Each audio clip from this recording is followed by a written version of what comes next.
আমার মনে হয় সৃষ্টিকর্তা আমাদেরকে যেই পরিস্থিতিতে রেখেছেন সেই পরিস্থিতিতে থেকেই আমাদেরকে শুকরিয়া আদায় করা উচিত মহান সৃষ্টিকর্তার নিকট।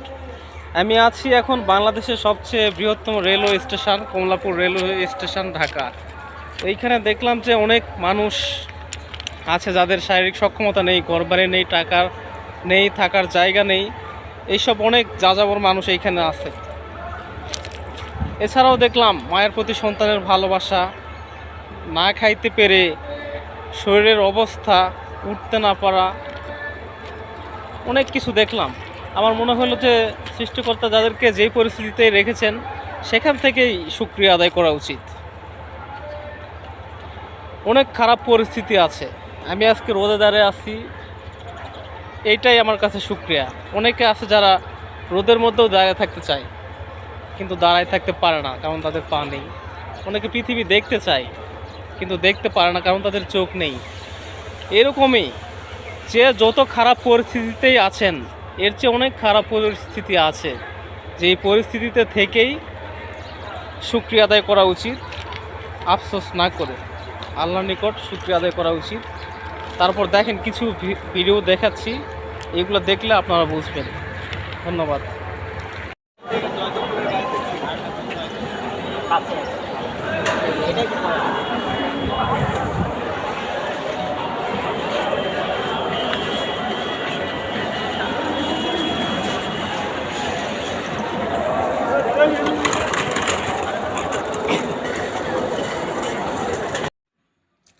মানুষ যখন জীবন সংগ্রামে হেরে যায়, নিয়তি তখন বারবার তাকে দূরে ঠেলে দেয়। এটা দেখেন একটা মানুষ কিভাবে তার জীবন কাটাইতেছে। আমি ভিডিওটা করছি আড়ালে, ওনাকে বুঝতে দেই নাই, তো আমি ভিডিওটা করছি দূর থেকে। দেখেন তার পায়ের দিকে দেখলাম যে পায়ে একটা ঘা হয়েছে, যে কোনো কারণে তার পাটা পচা পচা অবস্থা। সে হয়তো এই যে এখানে কি করতেছে, স্টেশনে বসে হয়তো আমার মনে হয় যে কোনো সিগারেট বা কোনো কিছু তামাক জাতীয় মশলা সে করতেছে। তো যাই হোক, আমি ভিডিওটা আড়ালে করছি। দেখেন মানুষের জীবনে কতটা কষ্ট নেমে আসলে, কতটা দুর্বিষহ নেমে আসলে এরকম অবস্থা হয়। এই যে এইখানে দেখলাম যে একটা মহিলা মনে হচ্ছে যে কতদিন থেকে খাবার খায় নাই, তার শরীরে কোনো কিচ্ছু নাই, একদম অজ্ঞান অজ্ঞান অবস্থা। এখানে অনেক মানুষ জড়ো হয়েছে, এখানে দেখতেছে যে কি হয়েছে, সবাই জাগানোর চেষ্টা করতেছে, সবাই পানি দিতেছে, কেউ টাকা দিতেছে। আর এই মেয়েটা কান্নাকাটি করতেছে। তো আমি প্রথম থেকে ভিডিওটা করতে পারি নাই, আমি শুধু দূর থেকে তাকায় দেখছি মেয়েটার আহাজারি। তার মা যে কথা বলতেছে না, সেই জন্য সে তার মায়েকে জাগানোর জন্য ডাকাডাকি করতেছে, কান্নাকাটি করতেছে। এক পর্যায়ে যখন দেখলো যে তার মা তার ডাকে সাড়া দিতেছে না, এই মুহূর্তে মেয়েটি অনেক জোরে জোরে কান্না করতে লাগলো।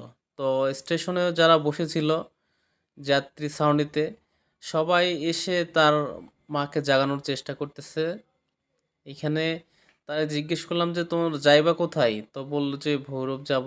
আসলে পরে জিজ্ঞেস করলাম যে যাওয়ার কি কোনো ঠিকানা আছে, স্পেসিফিক কোনো অ্যাড্রেস আছে? তো মেয়েটি বলল যে আমাদের বাড়ি ঘর নাই, আমরা এইভাবেই থাকি, তো আমরা ভৈরবে যাওয়ার জন্য এখানে আসছি।